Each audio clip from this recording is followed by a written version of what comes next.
أعوذ بالله من الشيطان الرجيم. بسم الله الرحمن الرحيم. وإذ قال موسى لقومه يا قوم اذكروا نعمة الله عليكم إذ جعل فيكم أنبياء وجعلكم ملوكا وآتاكم ما لم يؤت أحدا من العالمين. يا قوم ادخلوا الأرض المقدسة التي كتب الله لكم ولا ترتدوا على أدباركم فتنقلبوا خاسرين.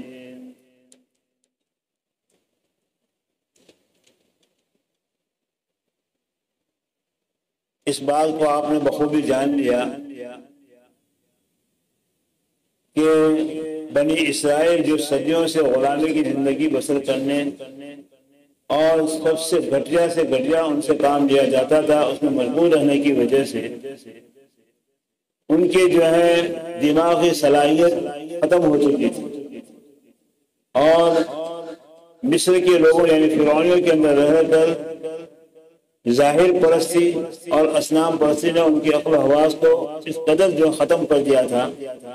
کہ اب جو موسیٰ علیہ السلام کی صحبت میں آنے کے بعد بھی قدم قدم کے اوپر اللہ کو ایک ماننے اور اللہ کے احکام کے اوپر عمل کرنے کے لیے کسی نہ کسی کرشمہ کے منتظر رہتے کہ کوئی ہمیں کرشمہ بتا دیا جائے تاکہ ہم کو یقین آ جائے۔ اس ظاہر پرستوں کا یہی معاملہ ہے، جو لوگ ظاہر کو دیکھنے والے ہوتے ہیں ان کو روحانیات کے اوپر یقین بہت کم ہوتا ہے۔ آج بھی مسلمانوں میں ایسے جو روشن دماغ ہیں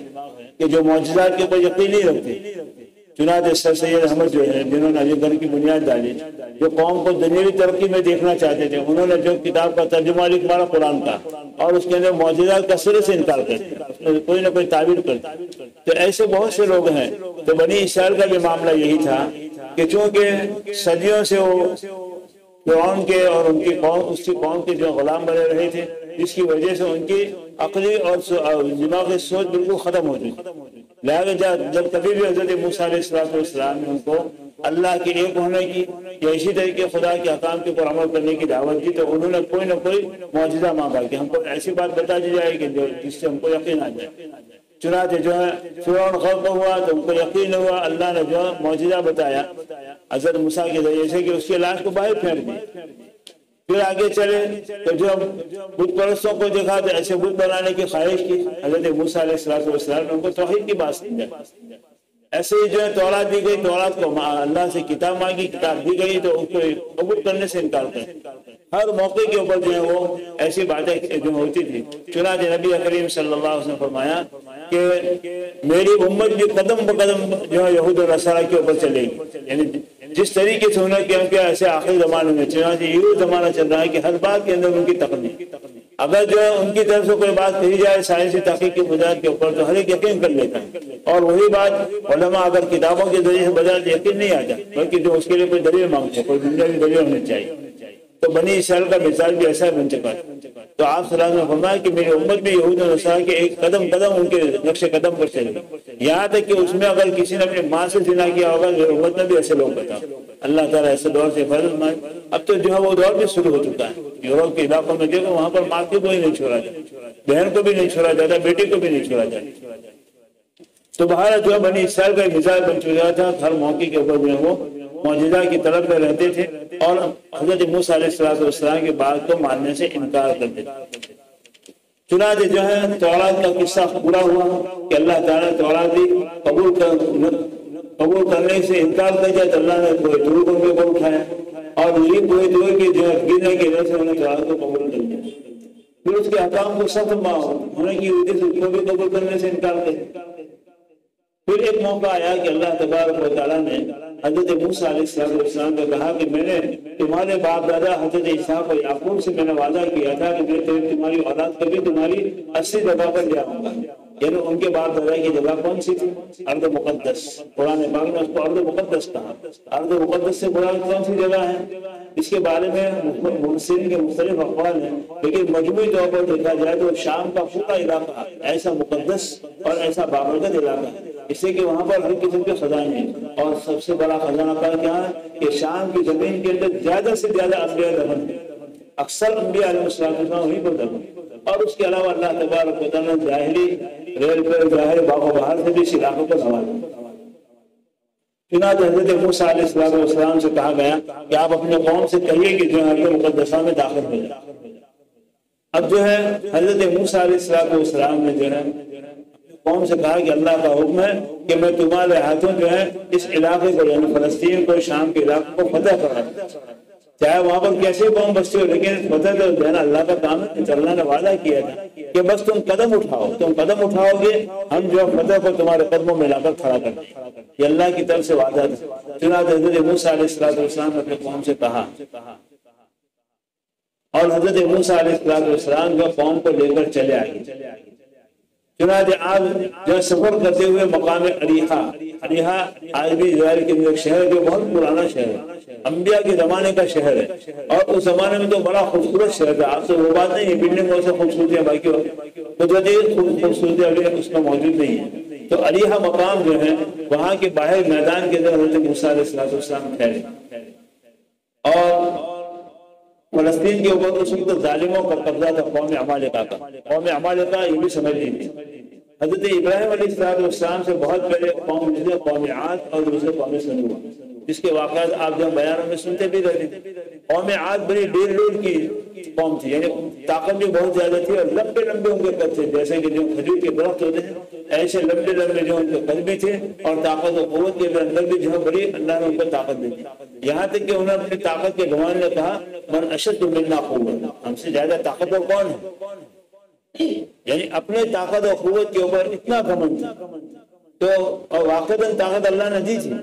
لیکن انہوں نے اپنی طاقت کا استعمال غلط کیا تو اللہ نے ایک ہوا کے ذریعے سے ان کو ہلاک کیا، اور ایسا ہلاک کیا کہ ہواؤں میں پتنگوں کی طرح اڑنے لگی، اور وہاں سے اللہ نے ان کو نیچے پٹکا، اور جو کھجور کے تنوں کی طرح وہ لاشیں ان کی گری، ایسے اللہ تعالیٰ نے ان کو سزا دی۔ تو اسی قوم میں سے بچے ہوئے کچھ تھے قوم عمالقہ۔ اب یہ بچے ہوئے کیسے تھے اس کی لمبی چوڑی تفسیر ہے، اور اس بارے میں جو ہے تورات کا جو بیان مختلف ہے، اور اسی طریقے قرآن نے تو اس کا بیان کیا نہیں ہے کہ جو ہے قوم عمالقہ کون ہے، لیکن جو ہے یہ حضرت موسیٰ علیہ السلام کے زمانے میں یہ ایک قوم تھی جو قوم عاد کی بچی ہوئی تھی، وہ بھی بڑے طاقتور لوگ کیونکہ قوم عاد کی نسل میں سے تھے، اور ان کا قبضہ فلسطین کے اوپر اور پورے شام کے علاقے پر تھا، اور بہت ہی ظالم لوگ بڑا ظلم کرتے تھے اپنی طاقت کے نشے میں۔ حضرت موسیٰ علیہ السلام سے اللہ تعالیٰ نے وعدہ کیا، دیکھو اللہ کا وعدہ ہمیشہ جو ہے اپنے نیک بندوں کے ساتھ ہوتا ہے۔ بنی اسرائیل کا مزاج تو بہت ٹیڑھا مزاج تھا، لیکن موسیٰ و ہارون اللہ کے نبی تھے، تو اللہ نے وعدہ کیا تھا حضرت یعقوب اور اسحاق سے کہ ہم تمہاری اولاد کو پھر اسی ملک کے اوپر قبضہ دوبارہ دے دیں گے۔ تو اللہ نے فرمایا اب وقت آ چکا ہے، لہٰذا اپنی قوم کو لے کر جاؤ اور ان سے جہاد کرو، فتح اور کامیابی تمہاری ہوگی۔ تو اللہ کی طرف سے اتنا پکا اور سچا وعدہ، لیکن اس کے باوجود بنی اسرائیل کی طرف سے یقین نہیں آیا۔ چنانچہ اسی یقین نہ ہونے کی بنیاد پر انہوں نے کیا کیا، حضرت موسیٰ علیہ السلام جو مقام اریحا میں پہنچے، تو وہاں پہنچنے کے بعد آپ نے وہاں پر قیام فرمایا، اور اپنی قوم کے جو ہے 12 آدمیوں کو منتخب کیا کہ تم جاؤ اس علاقے میں، اور یعنی جاسوس کے طور پر بھیجا کہ وہاں کے حالات کو معلوم کر کے۔ چنانچہ جو ہے یہ 12 آدمی 10 آدمی جو بھی تھے وہاں پر پہنچے، ابھی اس شہر میں داخل نہیں ہوتے تو اس سے پہلے ایک قوم عمالقہ کا ایک آدمی ملا جو بڑا طاقتور اور بڑا اونچا تھا۔ چنانچہ اس ایک آدمی نے ان تمام کو پکڑ لیا، 10 کو 10 کو یا 12 کو، ان کو پکڑ لیا اور پکڑ کر اپنے بادشاہ کے پاس لے گئے کہ لوگ ہمارے اوپر حملہ کرنے کا ارادہ کر دیں، لہٰذا ان کو قتل کر دیا جائے۔ بادشاہ نے اپنے ارکان سلطنت سے پارلیمنٹ کے لوگوں سے مشورہ کیا، تو بعض لوگوں نے ان کو مشورہ دیا بادشاہ کو کہ بھائی ان کو چھوڑ دو تاکہ اپنے قوم میں جا کر ہماری طاقت کو بیان کرے اور کبھی ہماری طرف آنکھ بھی نہ اٹھائے، اس سے کہ سمجھتے کہ ہمارے جیسی طاقت اور قوت والا کوئی انسان دنیا میں نہیں ہے، قوم ہمارے کا سمجھ، لیکن اللہ کا وعدہ تھا کہ ہم لوگوں کو کامیاب کریں۔ چنانچہ وہ جن کو بھیجا تھا حضرت موسیٰ علیہ السلام نے، وہ تمام کے تمام واپس آئے 12 کے 12 اور انہوں نے آ کر حضرت موسیٰ علیہ السلام سے کہا کہ حضرت یہ تو بڑی طاقت والے لوگ ہیں، بڑے اونچے اونچے لوگ ہیں، ایک ہی آدمی نے ہم تمام کو پکڑ کر اپنے بادشاہ کی خدمت میں پیش کر دیا، ایسی طاقت والے۔ حضرت موسیٰ علیہ السلام تو بہرحال اللہ کے نبی تھے، ان کی قوت اور ہمت و استقلال میں کوئی فرق نہیں آیا، اس لیے کہ جو اللہ کے نیک بندے دنیا کی طاقتوں سے نہیں گزرا کرتے بلکہ دنیاوی طاقت کو چیلنج کیا کرتے، آج کے زمانے بھی ہے اور پہلے بھی تھا۔ चुनांचे हजरत मूसा अलैहिस्सलाम के दिल में तो कोई खौफ भी पैदा नहीं हुआ और आपकी हिम्मत में कोई कमी भी नहीं है, लेकिन आप ये समझते थे कि मेरी कौम यानी बनी इसराइल जो है वो हिम्मतों की बस है, बरसों से गुलामी की जिंदगी बसर करने की वजह से उनकी हिम्मतों में उनकी हिम्मतें ने जवाब दे दिया है और मुस्लिम बन चुकी हैं और उनके दिमाग काम भी नहीं करते हैं। इस वजह से हजरत मूसा ने उन लोगों से कहा कि देखो ये तुमने यहाँ पर बात की, लेकिन अपने कौम में जाकर ये कुछ कहना मत, राज में रखना है।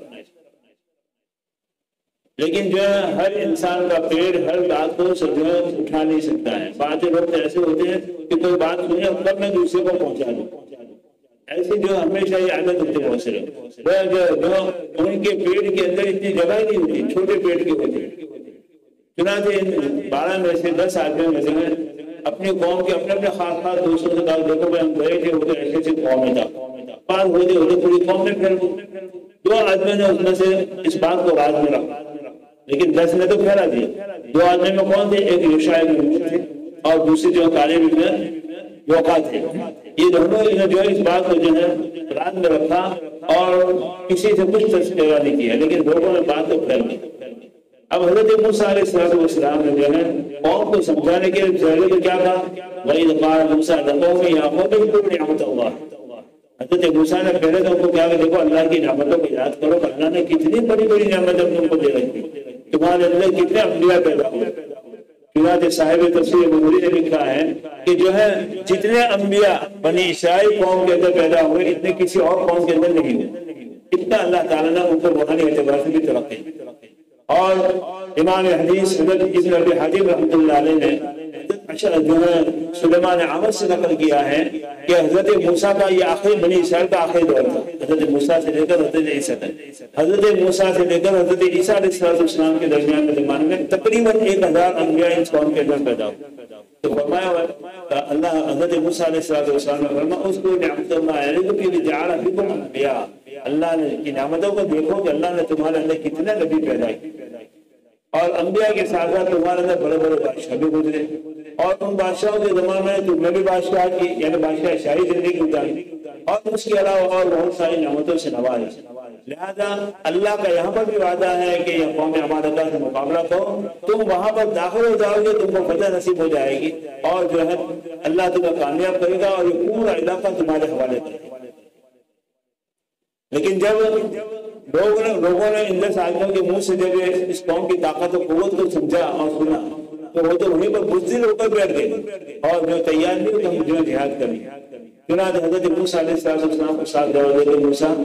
इससे तो बेहतर ये था कि हम जो फिरौन के साथ हम भी गर्व हो जाते, ऐसी ताकत और कौम के साथ हम जो लड़ने के लिए हम ले जा रहे हैं। हजरत मूसा ने बहुत कुछ समझाया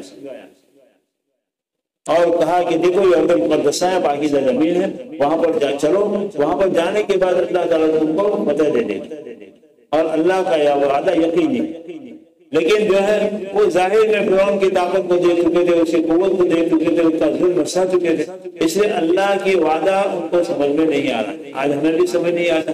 कि भाई जो अपने आप को जो सच्चे मोमिन बनाओ, तक़वा वाली जिंदगी करो, बसर करो और जो कुछ तकलीफ आया उसके ऊपर सब्र करो, जो अल्लाह ताला जो है तुम्हें ज़ाया नहीं करेगा। वला तहिनु वला तहज़नु व अंतुमुल अलाउन इन कुंतुम मुमिनीन। जो गुस्से भी मत करो, गम भी मत करो,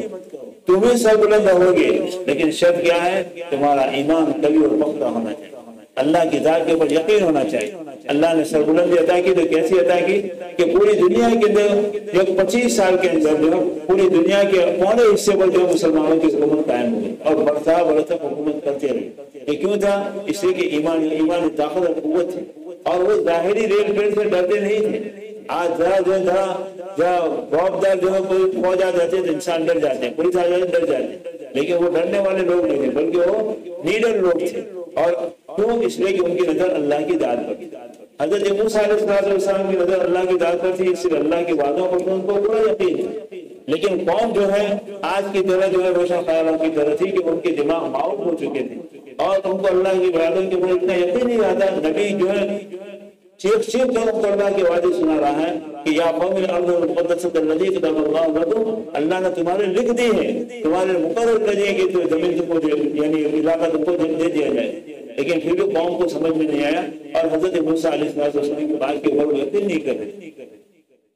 चुनांचे हजरत मूसा अलैहिस्सलाम को साफ जवाब दे दिया, मूसा हम जो है इस कौम से लड़ नहीं सकते, इसलिए कि जो है ये तो बड़ी डेढ़ कौम है, बड़ी ताकतवर कौम है और कुव्वत वाली कौम है, वो तो हमको जो है लुकमे में खा जाए ऐसे लोग, और ऐसे कौम से हम क्यों लड़े, इससे तो बेहतर था हम फिरौन के साथ हम जो खत्म हो जाए। यानी इतनी घटिया उनके ख्यालात, इतनी घटिया। तो अल्लाह की जात से यकीन होकर दुनिया की ताकत के ऊपर जो यकीन करना, ये जो है घटिया ख्याल है, और अल्लाह ताला ऐसी कौम को कभी तरक्की नहीं दिया करता है। आज मुसलमान दुनिया के अंदर मुश्किल की जिंदगी क्यों बसर करें? मुसलमान के पास क्या कुछ नहीं है, ऐसा सैयाद होना है कि जिसकी जो पूरी दुनिया में होता है, इतने ताकत और कुव्वत होने के बावजूद मुजरे की जिंदगी क्यों बसर कर रहे हैं? इसलिए कि जो है जाहिर रेल पर यकीन है और अल्लाह के वादा पर यकीन नहीं है। चुनांचे हजरत मूसा अलैहिस्सलाम ने उनको जो है बहुत कुछ समझाया, और समझाने के बाद उनको तैयार करने की कोशिश की, लेकिन जो है कौम हिम्मत पर नहीं आई,